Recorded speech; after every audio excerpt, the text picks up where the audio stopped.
اب دیکھیں کہ میں نے اذان کے بارے میں جو باتیں کی ہیں اس کو لوگوں نے بڑا غلط رنگ دیا اور اس کی بڑی نیگیٹو جو ہے مطلب لوگوں کے سامنے باتیں کی ہیں. حالانکہ دیکھیں اگر جو شخص ریئلٹی میں اذان کی جو ریئلٹی ہے اگر اس کو سمجھے کہ اس کے جو الفاظ ہیں ان کے معنی پر غور کرے تو سمجھ آ جائے گا کہ اس میں کتنی خطرناک باتیں ہیں.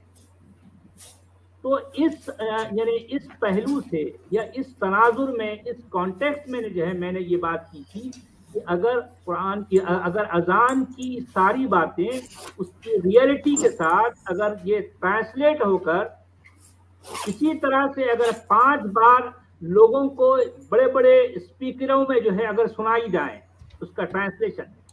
جی اب یہ دیکھیں کہ جو ہے ایک بازار ہے وہاں پر ہر طرح کی کمیونٹی کے لوگ رہتے ہیں. تھوڑی دیر کے لیے آپ امیجن کریں کہ وہاں کرسچین بھی رہتے ہیں, وہاں سکھ بھی ہیں, وہاں ہندو بھی ہیں, وہاں جین بھی ہیں, وہ سبھی ہیں. اس میں سے ایک مسجد ہے بیچ بازار میں, اس میں ایک مؤذن جو کہ بوڑھا کھڑا کھڑا آواز لے کر جو ہے وہ یعنی عصر کی یا مغرب کی اذان دینا شروع کر دے اور 5 بار جو ہے اس طرح سے صبح 4 بجے جو ہے لوگوں کو جگاتا ہوا اذان دے اور اس کا ٹرانسلیشن بھی ہو جائے ان کی لوکل لینگویج میں. ریئل ٹرانسلیشن, کیونکہ ٹرانسلیشن 2 ہوتے ہیں, یہ بات یاد رکھیں. جی ایک وہ ٹرانسلیشن ہوتا ہے جو میٹھا میٹھا ہوتا ہے جس پر پردہ ڈالا جاتا ہے. ایک وہ ٹرانسلیشن ہوتا ہے جس میں اس کی اسپرٹ ہوتی ہے. جس اسپرٹ میں یہ اذان ہوتی ہے میں اس اسپرٹ کے ٹرانسلیشن کی بات کر رہا ہوں. اگر وہ ٹرانسلیشن لوگوں کے سامنے آ جائے تو آپ سوچیں کہ یقیناً اس سے کوئی انکار نہیں ہے کہ جو ہے لوگ یہ اسپیکر توڑ دیں گے اور مسجد کو ڈھا دیں گے. ہو سکتا ہے ایسا, کیونکہ تو اس کون برداشت اذان کو کرے گا اگر کہ ہوتا ہم ہے. ہندو مت پہ بھگوان پہ اپلائی کریں یا عیسیٰ پہ اپلائی کریں جی ہاں, تو عیسیٰ کے بارے میں وہ اذان کیا کہہ رہی ہوگی کہ عیسیٰ کے سوا کوئی عبادت کے لائق نہیں ہے, جی وہ یہی کہہ رہی ہوگی. جی. تو ٹھیک اب ہے, اگر اگر تھوڑی اذان کو دیر کے پھر لیے آپ سوچئے, ذرا تھوڑا امیجن کریں, اگر پاکستان ہی میں لے لیں, اگر کوئی ہندو اگر وہ اس کی اپنی مندر پر لاؤڈ اسپیکر لگا کر وہ اس طرح کے سملر اذان کے سملر کوئی ایسے الفاظ استعمال کرے جس میں یہ کہا جائے کہ ہمارے جو بھی ہم جس کو پوجتے ہیں اس کے علاوہ کوئی بھی پوجنے کے لائق نہیں ہے اور وہ ہمارا جو کہے دیوتا ہے بھگوان وہ سب سب سے سے بڑا بڑا ہے, ہے, ہمارا بھگوان سب سے دیوتا بڑا سب سے خدا بڑا ہے ہے, اور اس کے سوا اس کے کوئی علاوہ عبادت کے کوئی لائق نہیں. پوجنے لائق نہیں ہے اور ہم اس کی گواہی دیتے ہیں. حملہ ہو جائے گا سر, حملہ ہو جائے گا اسی تو اب وقت. آپ سوچئے کہ کیا اس مندر پر جو ہے پاکستان میں حملہ نہیں ہوگا, بالکل ہے نا. اگر تو لیکن اب آپ سوچئے کہ یہ ہندوستان یہ بھارت جو ہے ایک ایسا دیش ہے کہ یہ ساری باتیں اتنے صدیوں سے برداشت کر رہا ہے, اس کے باوجود اذان کو لے کر ہم جو ہے یہاں کی جو میجورٹی ہے وہ ہمیشہ ایک طرح کا جو ہے سافٹ جو ہے کارنر رکھتی ہے. بلکہ کئی ایسے ہندوؤں کو میں خود پرسنلی جانتا ہوں کہ جو ہے کئی ایسی جو ہے جو مہیلائیں ہیں جو عورتیں ہیں اگر اذان ہو رہی ہے تو وہ اپنا ایک پلو جو ہے سر پہ ڈال لیتی ہیں, ہندو عورتیں بھی. جی اگر جو ہے مان لیں کہیں سے گزر رہی ہیں تو جو ہے وہ اذان کے سامان میں اذان کی عزت میں احترام میں وہ ایسا کرتی ہیں, لیکن ان کو نہیں پتا کہ اذان میں اصل کیا کہا جا رہا ہے. وہ صرف اذان کو اس انداز میں لے رہی ہیں کہ یہ ایک ایشور کی بڑائی ہو رہی ہے, حالانکہ نہیں, یہ ایک ایسے ایشور کی ایک ایسے اللہ کی بڑائی ہو رہی ہے جو تمہارے تمام ایشوروں کو ڈھانا چاہتا ہے. جی ہے نا, یہ دادا گیری والا پیغام ہے. دیکھیں کہ ایشور کی پڑھائی اس وقت ہوتی کہ جو اس میں صرف اسی کی تعریف ہو اور بس کچھ نہیں, کوئی پولیٹیکل ایجنڈا نہ ہو. لیکن اذان اصل میں ایک پولیٹیکل ایجنڈا ہے. اذان اصل میں اس پریڈ کی جو ہے کا بلاوا ہے, اس پریڈ کا اعلان ہے, اس کے لیے کالنگ ہے کہ آؤ اس پریڈ کے لیے. کس پریڈ کے لیے؟ ظاہر بات ہے پولیٹیکل ایجنڈے کے لیے تم کو جمع ہونا ہے. اس کو دن میں تم کو 5 بار پریکٹس کرنی ہے. جب کبھی بھی ایسا موقع آئے تو تم کو وہ کر گزرنا ہے جو تم کو کرنا ہے, وہ ہے جہاد فی سبیل اللہ. تم کو اپنے آپ کو فزیکلی ہر وقت کے لیے تیار رکھنا ہے. تمہارا ایک لیڈر ہوگا, وہ تمہیں بلائے گا تو تم کو آنا ہے, اور اس کے احکام پر, اس کے آرڈرز پر تم کو جو ہے اوبے کرنا ہے. یہ ساری چیزیں کیا ہے, اگر آپ اس کانٹیکس میں اذان کو دیکھو گے تو اذان سے بڑا کوئی اور تھریٹ نہیں ہے انسانیت کے لیے یا اس زمین والوں کے لیے. سچ والا جی, پاکستان میں جب ہنگامے کوئی کرنے ہو نا حکومت کے خلاف, وہ جمعے کی نماز کے بعد ہی شروع ہوتے ہیں. جی ہاں, اور آپ کو پتا ہے کہ جس شہر میں ہم رہتے ہیں وہاں پر ایک بہت بڑی تاریخی مسجد ہے, اور ظاہر بات ہے وہاں سبھی کمیونٹی کے لوگ آس پاس میں بھی رہتے ہیں.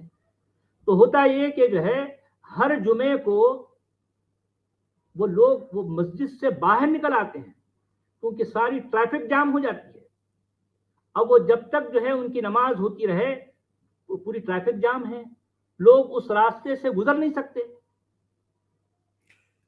وہ بھی جان کے تنگ کر رہے ہیں نا جی کہ ہم نمازی ہیں اور اپنا آپ دکھا رہے ہیں. مسجد کے اندر کریں تو شاید اتنا پیغام نہ پھیلے, وہ جان بوجھ کے باہر آتے ہیں. بھائی ہم صرف یہ کہہ رہے ہیں کہ آپ اذان دو, جو مرضی کہو, لیکن مسجد کے اندر اگر دو گے تو ٹھیک ہے, آپ اپنی جو بھی عبادت, آپ کا جو بھی عقیدہ ہے آپ کو مبارک. لیکن یہ لاؤڈ سپیکروں پر, یہ بڑے بڑے بھونگر, آپ کو پتا ہے کہ ایک مسجد پر کئی لاؤڈ سپیکر ہوتے ہیں.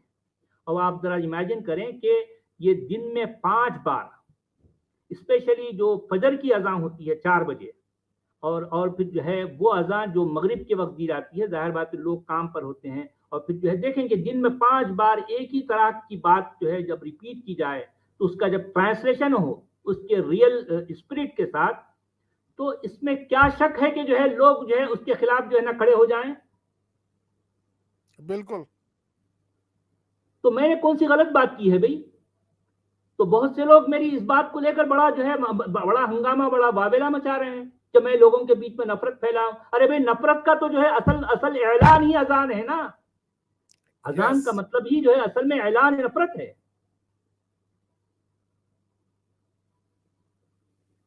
اذان کا مطلب ہے اعلان, اور پھر اس کے جو کلمات ہیں, ظاہر بات ہے جب دوسرے مذاہب بھی جہاں رہتے ہوں, اگر آپ اذان دے رہے ہیں سعودی عرب میں, اگر آپ اذان دے رہے ہیں پاکستان میں یا ایران میں, ٹھیک ہے, مرضی جو مرضی کرو, لیکن ظاہر بات ہے ایک ایسی کمیونٹی یا ایسے دیش میں جہاں پر کئی طرح کی کمیونٹیز ہیں, اور اسپیشلی اذان کے جو الفاظ, ظاہر بات ہے یہاں کی جو میجر جو کمیونٹی ہے اس کے جو بلیف سسٹم سے ڈائریکٹ ٹکرانے والی ہیں, ڈائریکٹ ٹکرانے والی ہیں. لیکن اس کے باوجود یہاں کی میجر سب سے بڑی کمیونٹی آپ کو صدیوں سے برداشت کرتی رہی ہے. یہ اس لیے برداشت کر رہی ہے کہ اس کو نہیں پتا کہ اذان کی پولیٹیکل جو ہے ایکچوئل میننگ کیا ہے, نہیں پتا. یہ سچ والا جی, اذان کی وجہ سے تو پاکستان میں اتنی ڈسٹربنس, کوئی مریض ہوتا ہے, کوئی بچے رات کو پڑھ رہے ہیں, صبح وہ سو رہے ہیں تو 4:30 فجر کی اذان. اور میں تو ایک ایسے ٹاؤن میں رہا, چھوٹا سا ٹاؤن تھا پہاڑوں میں, وہاں پہ صبح 4:30 بجے سخت سردی جمع ہوا ہے, اور ہر گلی کی مسجد, کچھ 7-8 مسجدیں, اور پورے شہر میں وہ جو ٹاؤن میں ہنگامہ برپا ہو جاتا تھا, اتنی ڈسٹربنس. اور وہ تو چاہتے ہیں کہ اٹھو, ان کو جھنجھوڑو کہ چھوڑو اب اس سردی میں, ٹھنڈے پانی میں اٹھ کے وضو کرو, نکلو بستروں سے اور عبادت کرو. جی ہاں, اور عبادت کے بعد جہاد شروع کر دو. کیونکہ دیکھیں جسے نماز کہا جاتا ہے اصل میں وہ بھی ایک پارٹ آف دی جہاد ہے, یہ بات یاد رکھیں. جی, یہ صف پورے کے بندی. پورے جتنے بھی جو ہے نا, نماز ہو یا روزہ ہو یا قربانی ہو یا حج ہو, یہ ساری کی ساری باتیں یہ پارٹ آف دی جہاد ہیں. کیونکہ اسلام پورے کا پورا ایک پولیٹیکل جو ہے ایک آئیڈیالوجی ہے, یہ اس کے پولیٹیکل اینڈ شعبے ہیں. ملیٹنٹ. ہاں, ملیٹنٹ آئیڈیالوجی ہے, ملیٹنٹ آئیڈیالوجی ہے. ہمارے ایک ڈاکٹر دوست کے بیٹے 13 یا 14 سال کا ہوگا, اور عید کے روز وہ بکرا ذبح کر رہا ہے. اس نے فیس بک پہ فوٹو لگائی اپنے بچے کے نام کے ساتھ بڑے فخر سے کہ وہ دیکھیں جی اپنے ہاتھ سے قربانی کر رہا ہے. میں نے کہا کل کسی کا گلا بھی کاٹے گا. ناراض ہو گئے میرے ساتھ. پھر جی ہاں, کیونکہ یہ ایک ایسی بات ہے ڈاکٹر صاحب کہ ہر سال یہ قربانی جو ہوتی ہے، قربانی سے مراد یہ کہ جو ہے معصوم جانوروں کا جو گلا کاٹا جاتا ہے، ان کو کھلایا پلایا جاتا ہے، ان کے سر پر ہاتھ پھیرا جاتا ہے، اور ان کا گلا کاٹنے سے پہلے ان کو جو پانی پلایا جاتا ہے، یہ سب وہ تربیت ہے، وہ پریکٹس ہے، وہ ٹریننگ ہے کہ تم کو کل کے دن ایک انسان کا گلا بھی کاٹنا پڑے، کس نام پر؟ اللہ کے نام پر، کیونکہ یہ کافر ہے، کیونکہ یہ مشرک ہے، اور اس کے احکام، اس کے آرڈرز قرآن میں جا بجا، اقتلوا المشرکین قاتلوا الکفار، اس میں جو ہے جاہد الکفار والمنافقین، یہ ساری باتیں قرآن نے جگہ جگہ کہی ہے، قرآن میں احکام کر کے دکھا دیا آرڈرز ہیں، تو اس کو جو ہے جب تم کو نبھانا ہے تو ساری چیزیں تم کو پریکٹس کرنی ہے نا۔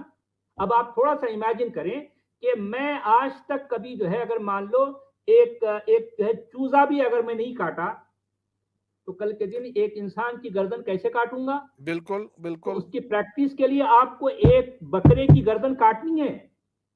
او مائی گاڈ، اگر تم یہ گردن کاٹنے کی پریکٹس میں رہو گے تو اس کے لیے تم یوز ٹو ہو جاؤ گے، اس کے بعد جا کر کل کے دن تم کو جو ہے قرآن کے احکام پر عمل کرنے کے لیے اگر تم کو کسی کی گردن کاٹنی پڑے گی تو تم کو جو ہے وہ گردن کاٹتے وقت تم کو جو ہے کوئی تمہارا ہاتھ جو ہے مطلب تم ہچکچاؤ گے نہیں، تمہارا ہاتھ نہیں کانپے گا، کیونکہ تم آلریڈی یوز ٹو ہو چکے ہو۔ خون بہانا تمہارے لیے لازمی ہے، خود قرآن کہہ رہا ہے، کیا کہہ رہا ہے؟ یا ایھا النبی حرض المؤمنین علی القتال، قرآن کہتا ہے کہ جو ہے ما کان لنبی ان یکون لہ اسرا حتی یثقن فی الارض، کہ ایک نبی کے لیے یہ زیب نہیں دیتا کہ وہ کسی کو قیدی بنائے یہاں تک کہ زمین پر خون نہ بہا ڈالے۔ کیا ہے یہ احکام؟ کیا مطلب ہے اس کا؟ نبی کے لیے یہ لازم ہے کہ پہلے خون بہا ڈالے، پہلے سلاٹر ہاؤس بنا ڈالے زمین کو، اس کے بعد قیدی بنائے۔ یہ کیا احکام ہے؟ یہ احکام میں نے تو نہیں لکھے نا، یہ نفرت میں نے تو نہیں ڈال رہی، میں نے تو نہیں ڈالی نا، یہ قرآنی احکام ہے جی۔ اب لوگ کہیں گے نہیں بھائی اس کا اپنا ایک کانٹیکس ہے، یہ ایسے حالات ہونے ہیں، ایسے ایسے، بھائی یہ حالات اگر جو ہے یہ آلریڈی گزر چکے ہیں، یہ اب نہیں ہوں گے تو پھر یہ آیتیں قرآن میں آج کیا کر رہی ہیں؟ جب تک یہ آیتیں قرآن میں رہیں گی یہ کانسیپٹ یہ جو ہے زندہ رہے گا،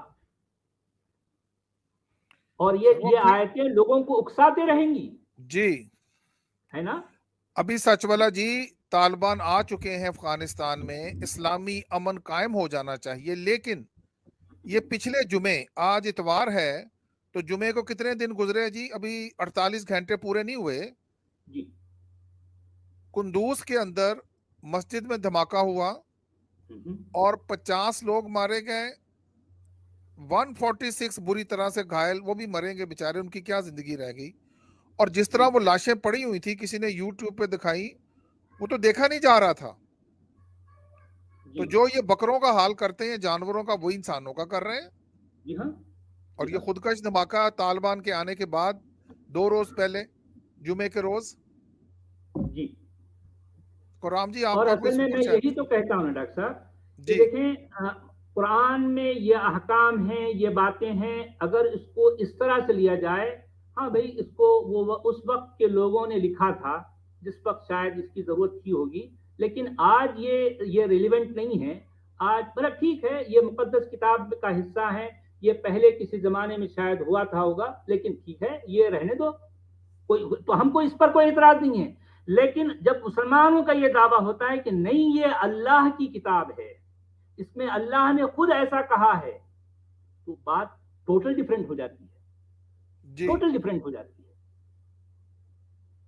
اس کتاب کو جب آپ انسانی کتاب کہیں گے تو خود بخود اس کا تقدس، اس کی جو ہولینس ہے، اس کی جو ڈیوینٹی ہے، وہ آٹومیٹکلی ختم ہو جاتی ہے۔ جو ہی آپ نے کہہ دیا کہ یہ ایک کلام اللہ ہے، اس میں اللہ خود متکلم ہے، یہ اللہ کا کلام ہے، تو خود بخود اس میں جو بھی ہے آپ کو ماننا ہے، اس پر جو ہے عمل کرنا ہے۔ وہ تو کہتے ہیں جب قرآن کا حکم بتایا تو پھر کہتے ہیں اس پہ تو کوئی بحث نہیں، آگے کرو، اگر کرو گے تو کافر۔ بھائی دیکھیں میں خود کتنی جو ہے مسلم خواتین کے سامنے میں نے جب یہ سورۃ نساء کی جو 34 آیت ہے میں نے جب کہا کہ بھئی قرآن خود حکم دیتا ہے کہ وَضْرِبُوهُنَّ، کہ اپنے مردوں کو یہ حکم دیتا ہے کہ وہ عورتوں کے یعنی مطلب شوہروں کو حکم دے رہا ہے کہ وہ اپنی بیویوں کو مارے، تو وہ آگے سے جو ہے وہ خواتین کہتی ہیں کہ ہاں ٹھیک ہے، جب اللہ نے کہہ دیا ہے تو اب ہماری کیا مجال کہ جو ہے ہماری کیا اوقات کہ ہم اس پر جو ہے اعتراض کریں. دیکھیں تو جب یہ بات جو ہے لوگ مسلمانوں کے سامنے کلیئر ہوتی جائے گی کہ نہیں یہ اللہ کا کلام نہیں ہے، یہ انسانی کلام ہے جی، اس کو انسانوں نے لکھا ہے، تو خود بخود یہ ان کے مائنڈ سے یہ ڈیوینٹی ہٹتی جائے گی اور اس کے اوپر سے جو ہے پردہ جو پڑا ہے نا وہ ہٹے گا اور ان کی عقل کی روشنی ان کے دماغوں میں جو ہے پھر چمکنے لگے گی. میں دراصل یہ چاہتا ہوں.